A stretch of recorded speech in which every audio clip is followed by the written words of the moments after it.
Nerva celebró ayer el Día Internacional contra el Cáncer con una interesante charla informativa a cargo del experto en cuidados paliativos y enfermo del Hospital Comarcal de Riotinto, Sebastián Serrano, sobre la importancia de la familia y el entorno para los enfermos, que tuvo lugar en el Centro Social Polivalente Sor Feliciana. Además, la jornada contó con la participación de Begoña Oliva en representación de la Asociación contra el Cáncer Cuenca Minera, ACAMACUM, que destacó la importancia de que los pacientes sean formados por otros pacientes a través de la experiencia adquirida a lo largo de los años.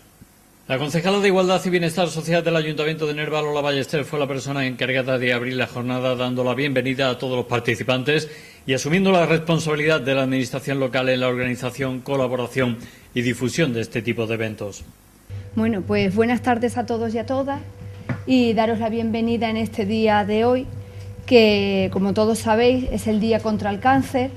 Y el Ayuntamiento de Nerva pues no quería dejar pasar esta celebración por dos razones principales. Una, porque tenemos el área de salud, y otra de participación ciudadana, en la que toda esta temática pues se trabaja, y como Ayuntamiento nos vemos en la obligación de trabajar y de todos los nervenses que les llegue la información sobre el cáncer y sobre todo tipo de información al respecto.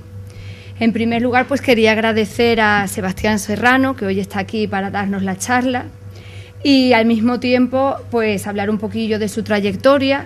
Es un hombre bastante comprometido con este tema, ha estado trabajando en Portugal, en Inglaterra, en Escocia, y desde el 2008 pues está aquí en España y se dedica pues a este tipo de temas, trabaja en los cuidados paliativos y pues en la parte de todas las enfermedades terminales, que no por eso nos debemos de asustar, porque más bien hay que tomarlo como enfermedades que se pueden prevenir, más que por el término terminal.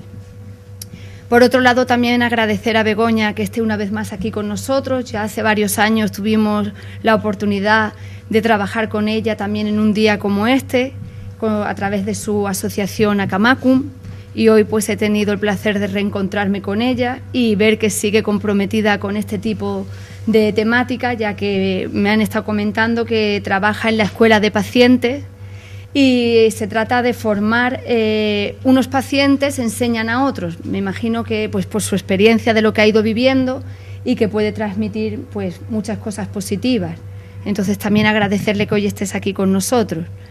Yo pues solamente era presentaros esto, que hoy la charla parece ser que va a ser muy interesante, nos va a plantear diferentes puntos de vista y no solo es en sí la enfermedad, sino el contexto tanto familiar, personal, social, de todo lo que es este tema, y Sebastián pues nos lo va a trasladar.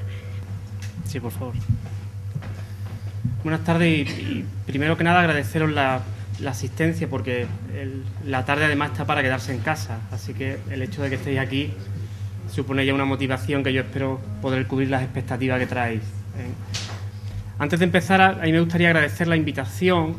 Yo sé que es un día, el 4 de febrero, Día Internacional contra el Cáncer, que se viene celebrando afortunadamente cada vez más para darle un poco de relevancia a esta enfermedad, y agradezco la invitación por parte de la concejalía y agradezco también a Begoña que me esté acompañando, porque vamos a hablar de la familia y del entorno como abordaje de esta enfermedad, y yo creo que es importante que conozcáis la labor que la Asociación contra el Cáncer está haciendo en la cuenca minera, y yo creo que es lo más interesante de lo que vamos a hablar esta tarde, aparte de lo que yo pueda decir aquí.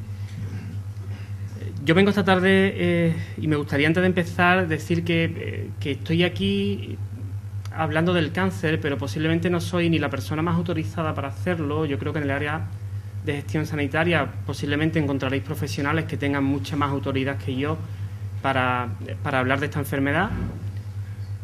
Pero bueno, lo hago desde la más absoluta humildad, nunca considerando que lo único que vengo es a transmitir un poco los conocimientos que en mi labor profesional me han hecho adquirir de esta enfermedad, que muchos médicos la denominan como el emperador de todos los males, y ahora vamos a hacer una pequeña reseña histórica de cómo ha evolucionado el cáncer a lo largo de toda y cómo ha acompañado la historia humana.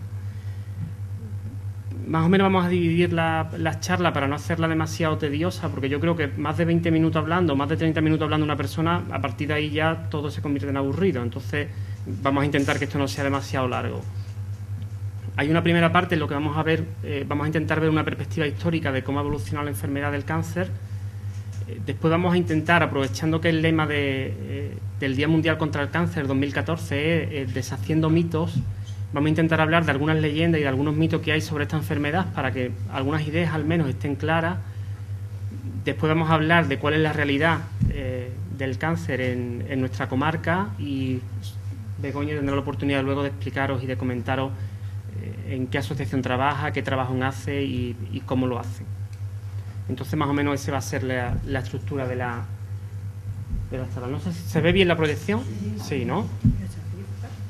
Ni que decir tiene que, a lo largo del tiempo que yo esté hablando, si alguien quiere interrumpir o algo no queda claro, hacerlo con toda la libertad del mundo, ¿eh? Que esto no es una clase en la que esté el profesor hablando y vosotros escuchando, así que todo va a ser mucho más divertido y mucho más dinámico si en algún momento algo no queda claro o algún comentario queréis hacer y lo podéis hacer, sentiros completamente libres.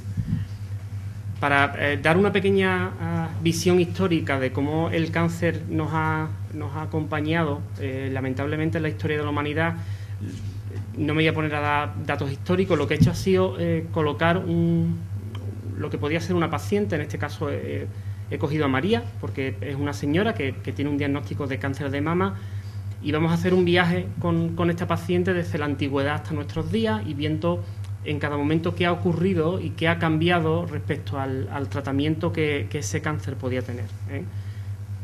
Espero que con eso por lo menos tengamos un punto de vista claro sobre cuál ha sido la evolución de esta enfermedad y podamos sacar al final de esta reseña histórica algunas conclusiones de dónde estamos, hacia dónde vamos en cuanto a los futuros tratamientos y demás.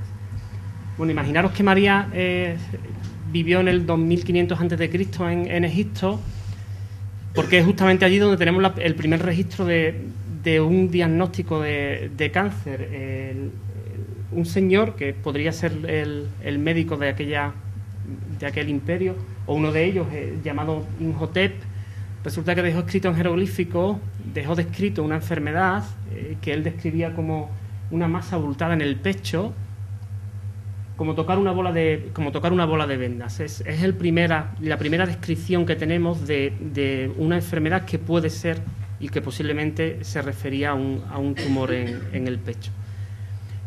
No tenemos el nombre que le dio, porque está escrito en jeroglífico, no sabemos cómo se pronuncia el jeroglífico que este hombre escribió, y lo que sí dejó registrado es que para esa enfermedad concreta no existía tratamiento en aquel entonces. Estamos hablando de 2500 a.C. en Egipto.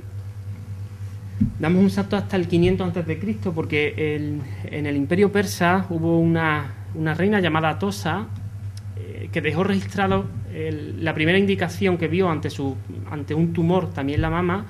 A uno de sus esclavos le dijo que tenía que seccionar eso, que tenía que quitárselo.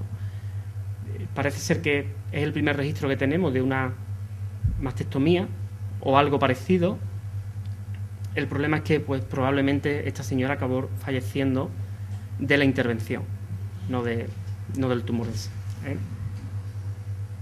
200 años después, en Grecia, pues por primera vez, y ya el nombre sí fue puesto y es el que tenemos ahora mismo para esta enfermedad, pues Hipócrates, ante un caso de si María, nuestra paciente, hubiera estado en la ciudad de Tracia, pues posiblemente Hipócrates le hubiera puesto el nombre al bulto que tenía en la mama, le hubiera dado el nombre de carcinos, que después ha llegado hasta nuestro día como cáncer, que es el nombre con el que todos conocemos ahora esta enfermedad. Bueno, pues no es hasta el 300 a.C., creo que se me ha ido la corriente de nuevo. No es hasta el 300 antes de Cristo hasta que por primera vez no se le pone nombre a esta enfermedad, y es el nombre que actualmente tiene. Después, desgraciadamente, desde el 300 a.C. hasta pues prácticamente toda la Edad Media, entramos en una época de oscuridad en la que en cuestiones médicas hay pocos avances, muy pocos avances. Y los únicos registros que existen a nivel, sobre todo, de los hospicios, del tratamiento del cáncer de mama de María, pues los cirujanos barberos intentaban seccionar el tumor con cuchillo, con escalpelo, de aquella manera que posiblemente el fallecimiento vendría más derivado de las infecciones provocadas por el intento de resección del tumor que por otra cosa. Además de esto, en la Edad Media aparecen algún tipo de alternativas de tratamiento, pero que no acaban siendo tratamiento en absoluto, porque las opciones que tenían ellos para tratar el cáncer de mama pues no dejaban de ser sangre de rana, láminas de plomo, estiércol de cabra, cualquier tipo de sustancias que pensaban que podía hacer algún beneficio, pero que posiblemente al final eran peor que cualquier tratamiento.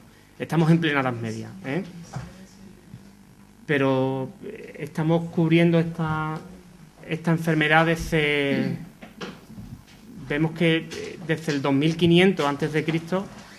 estamos con una enfermedad y estamos posiblemente en el 1400, o sea que es que no existe tratamiento para esta enfermedad. Posiblemente la incidencia en aquella época no sea tan elevada, porque la mayor parte de la población acababa falleciendo de otras enfermedades, sobre todo de infecciones que hoy en día sí tenemos cura para ellas, ¿no? Bueno, pues resulta que pasa la Edad Media y hasta el año 1778, si María hubiera estado en Londres, pues se hubiera podido beneficiar al menos de que en la clínica del doctor John Hunter aparece por primera vez una clasificación del tumor de María. O sea, hasta antes lo único que había era un cáncer de pecho, pero por primera vez este doctor tiene la idea de que no es lo mismo la enfermedad al principio que cuando está más avanzada. Y esto que parece un cambio que cualquiera diría, bueno, pues no parece que eso tenga tanta importancia, pues resulta que sí, es una importancia vital, porque el tratamiento que se le puede dar a un tumor de mama al principio no tiene nada que ver ni el pronóstico con el que se le puede dar cuando está en un estado más avanzado. De hecho, el doctor Hunter se da cuenta de que si tenemos el diagnóstico de cáncer de mama en un estado primario, el tratamiento ideal es la cirugía. Pero si lo tenemos en un estado más avanzado, él describe como que el único tratamiento es la compasión. Por lo menos se da cuenta que en los estados avanzados la cirugía ya no es opción. Es posiblemente más un inconveniente que una opción. Yo voy a seguir avanzando aunque no haya presentación, ¿eh? Porque mientras los técnicos aquí solucionan el problema. Mira, para que no perdáis el hilo, estamos en el año 1778 cuando se clasifica por primera vez esta enfermedad. Pero es que tiene que pasar prácticamente un siglo, hasta el año 1890, cuando aparece un avance que es la primera cirugía radical. Los cirujanos en este año se dan cuenta que cuando se interviene un cáncer de mama, si además de seccionar el órgano afectado, que es la mama, se secciona también cadenas ganglionares y la musculación que lo rodea, la incidencia de reproducción del tumor es muchísimo menos y la supervivencia es mucho más. Pero eso no aparece hasta 1890. Y no perdáis que esta enfermedad nos está acompañando desde el 2500 a.C. Veis toda la historia y todo el avance que ha habido a lo largo de la historia. Hasta 1890 no aparece una primera cirugía seria a la hora de tratar el cáncer de mama, ¿eh? Y a principios del siglo XX, cuando el doctor Röntgen descubre los rayos X y después la radiografía y la radiación, pues al principio parece una revolución, parece que el radiar los tumores va a ser lo que va a eliminar el cáncer. Después eso lamentablemente no fue así, porque lo que se vio es que mucha radiación o un exceso de radiación acaba provocando no solamente la aparición de más tumores, sino unos efectos secundarios que, como las cirugías que se aplicaban al principio, acaban siendo mucho peor. Pero los rayos X no los tenemos disponibles hasta principios del siglo XX, ¿eh? El siglo XX tiene una historia un poco convulsa y hasta después de la Segunda Guerra Mundial, quiero decir, estamos ya en 1950, los cirujanos ya son médicos. Desde el siglo XIX los cirujanos son, además de cirujanos médicos, antes iban por separado.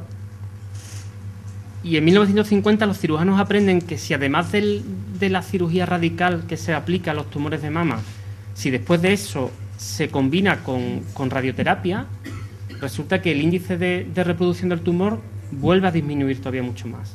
O sea, ya se ha combinado la cirugía con la radioterapia. Y eso no ocurre hasta 1950.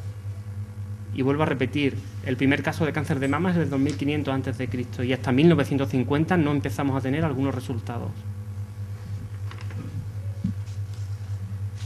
Después, para esperar el siguiente avance, nos tenemos que ir hasta 1970, 20 años después, en el que ya tenemos disponibles unos fármacos nuevos que se conoce, o lo que todos conocemos como quimioterapia. La quimioterapia es un tratamiento que empezó a utilizarse en los tumores de sangre, en la leucemia. Y puedo explicar que por una razón muy sencilla, el pronóstico del cáncer es mejor siempre que el órgano que afecte sea mucho más accesible. Se empezó a utilizar en los cánceres hematológicos porque yo puedo empezar a aplicar un tratamiento y con simplemente tomar una muestra de sangre puedo ver qué efecto está teniendo ese tratamiento.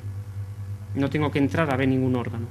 Entonces, si ese tratamiento no funciona, puedo probar otra línea y puedo ver al poco tiempo, extrayendo una muestra de sangre, tan fácil como eso, ver qué efecto está teniendo. Por eso el desarrollo de quimioterapia posiblemente en los tumores hematológicos fueron los primeros que se desarrollaron. Pero bueno, en 1970 ya había quimioterapia para aplicarla a una paciente como María con cáncer de mama. O sea que en 1970 ya María se puede beneficiar de una cirugía, de radioterapia y de quimioterapia. Que esas tres cosas en conjunto van a hacer que la probabilidad de que el cáncer se pueda desarrollar disminuya muchísimo.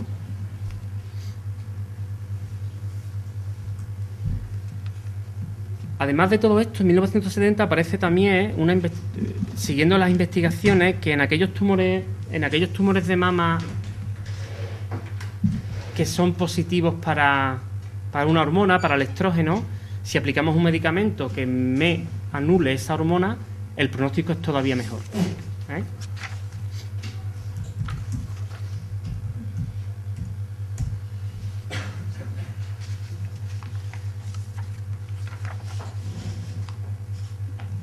Y ya ahora tengo que dar un salto y desde 1970 me voy a 1986.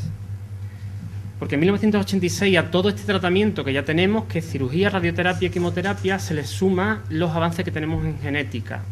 Y se descubren que algunos genes alterados en estos tumores responden bien a algunos medicamentos.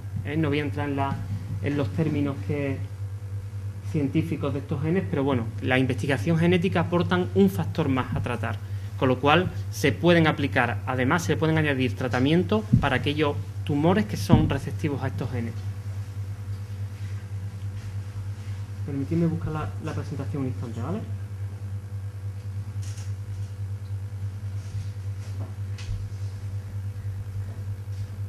Bueno, he pasado todo y estoy aquí, en la investigación genética. Concretamente hay un gen que se llama ER2, son términos científicos, pero bueno, la investigación genética nos aporta además otro paso más, otro avance más en el tratamiento del cáncer de mama. En resumen, lo que tenemos es que desde el primer tratamiento que se aplica, o que sabemos que se aplicó a una mujer con cáncer de mama, que fue en el 500 a.C., que fue ese intento de cirugía y que posiblemente en aquella situación el pronóstico era mortal, pues en el año 2000, estamos hablando de 2500 años, por fin, si sobre todo la enfermedad se diagnostica en los estadios primeros, con todos los tratamientos que tenemos hoy disponibles, pues posiblemente tenemos, o la mujer que lo padezca tiene una esperanza razonable de convertir esa enfermedad que antes era mortal en una enfermedad crónica. Pero si hacemos una visión de toda la historia, comprenderéis que solamente en los últimos 50 años cuando se ha producido un avance en el tratamiento de esta enfermedad, que toda la historia anterior prácticamente no había habido avance ninguno en cuanto al tratamiento. Todo esto para ver que en la lucha contra esta enfermedad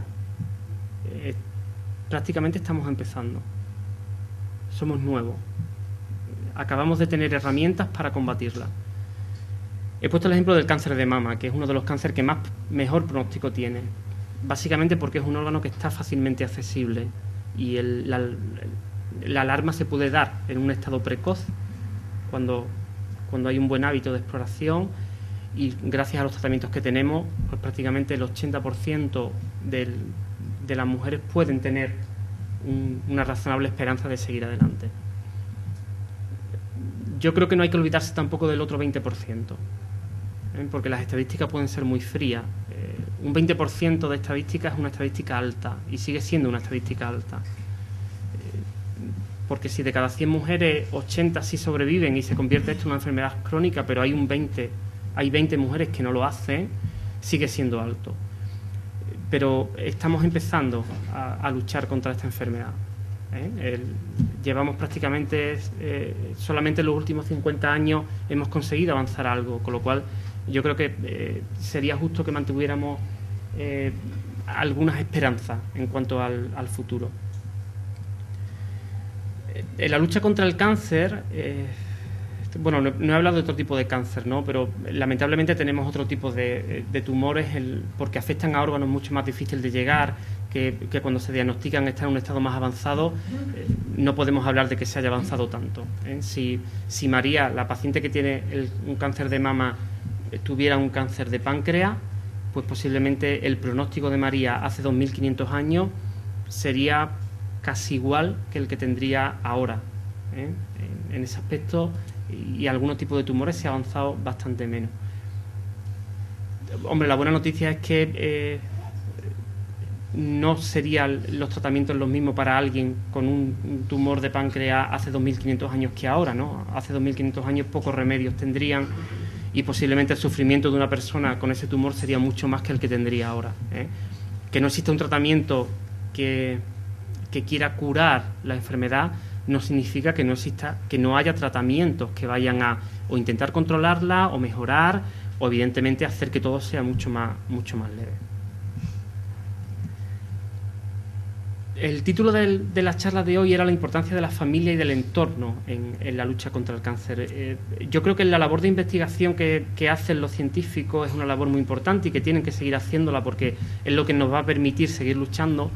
Pero yo creo que hay otra labor y que es responsabilidad de todos que se puede hacer desde las bases, desde la ciudadanía en general.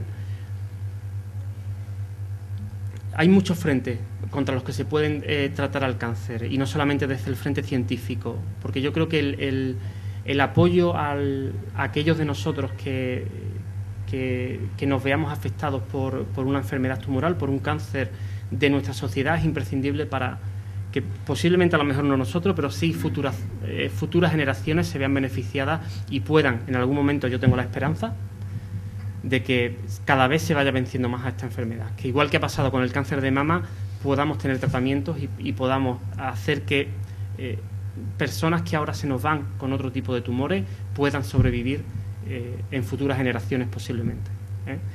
Y para ello una cosa muy importante es la información, y afortunadamente en cuestión de información hemos tenido una revolución a nivel mundial, que es la llegada de Internet.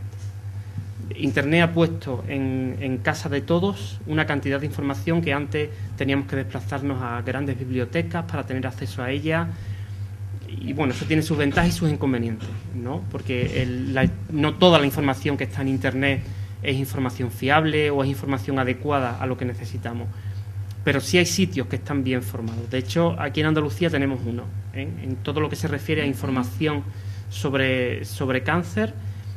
Es un sitio web que se llama Onconocimiento, es esa dirección que tenéis ahí, y además de ser un sitio de información contra muchos tipos de tumores, es un foro donde pacientes o personas que han sido diagnosticadas de cáncer o familiares pueden hablar con otras personas que están en su misma situación, con lo cual se pueden beneficiar bastante. Os he sacado algunas capturas de pantalla para que veáis cómo es la página. Está accesible y es de acceso libre absolutamente para todo el mundo. Aquí os dan la bienvenida, pues os dan algunas normas de funcionamiento del foro, después ponen una parte en la que os dan a conocer vuestros derechos, y promoción de la salud y prevención del cáncer. O sea, es una cantidad de información muy buena y que está accesible a todos y hecha por profesionales para la ciudadanía en general. Además de eso, pues os responde a preguntas sobre qué es la quimioterapia, qué es la radioterapia, y depende del tipo de tumor que estemos hablando, específicamente da información para ese tipo de tumores. Yo creo que uno de los momentos claves en los que se presentan a una persona cuando nos dan un diagnóstico de cáncer es la cantidad de preguntas que se nos presentan y quién nos responde a esa pregunta. Porque difícilmente el sistema sanitario va a ser capaz de hacerlo con la dinámica de consultas que hay, el tiempo limitado que hay para atender a un paciente en una consulta, en la que posiblemente ahí se pueden responder algunas preguntas, pero tal como salga el paciente de la consulta se le van a plantear 20 preguntas más que se le ha olvidado hacerle al médico en ese momento. Y disponer de herramientas como esta que nos puedan al menos darnos una información básica de lo que nos está pasando o de lo que le está pasando a algún familiar nuestro, yo creo que es una herramienta para luchar contra esto y que puede, sobre todo, quitar muchísima ansiedad, muchísima angustia, porque tenemos toda la información aquí. Incluso cuando vamos después o volvemos al médico, si llevamos una información de base de que sabemos de qué nos está pasando o qué le está pasando a nuestro familiar, posiblemente podemos hacer muchas mejores preguntas y nuestras angustias y nuestros dilemas se nos pueden ir al menos resolviendo. Así que yo creo que esta es una herramienta más para luchar. Y es una herramienta que está al alcance de todos. Y para eso se hace. La Asociación Acamacum finaliza hoy en Zalamea una exitosa semana cultural en la que han participado la mayoría de municipios de la Cuenca Minera con la instalación de diferentes mesas informativas, charlas y otro tipo de actividades como el curso de iniciación al yoga desarrollado en el Campillo.